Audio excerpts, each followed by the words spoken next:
नमस्कार, मी Jirakshe Katkar, founder and director Amaze group. आपलं सगळ्यांचं स्वागत आहे कन्स्ट्रक्शन विथ आमेज ग्रुप या चॅनलवरती. तर मित्रांनो, की आज आलो आहे मी एका नवीन साईटवरती. या ठिकाणी तुम्ही बघताय की या ठिकाणी आपण जी व्हाईट मार्किंग केलेली दिसते याच्यावरती तुम्ही जरा बघितलं तर या ठिकाणी एक क्रॅक्स गेलेलं दिसत आहे. ते क्रॅक्स कशामुळे गेले असेल, ते क्रॅक्स जाण्याचे कारण आहेत ते तुम्हाला मी सांगतो. सर्वात प्रथम म्हणजे स्लॅब करते वेळेस ज्यावेळेस टेक्निकल टेस्टिंग करणं खूप गरजेचं असतं. कारण की तुमचं टेम्परेचर कॉन्क्रीटचं किती आहे हे तुम्ही चेक केलं पाहिजे. कारण की कॉन्क्रीटचं टेम्परेचर 35 पेक्षा जास्त असेल तर तुमचा स्लॅब लिकेज होण्याचे जास्त कारण आहे.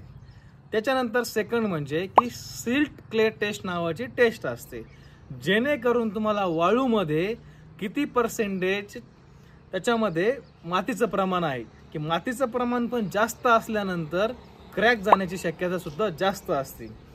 तिसरं जे कारण आहे की ते म्हणजे की त्यावेळेस तुम्ही टेक्निकल टेस्टिंग करताना सिमेंट आणि पाण्याचा रेशो काय घेतला आहे, की जेणेकरून आपण स्लम कोन टेस्ट नावाची आपण टेस्टिंग केली पाहिजे.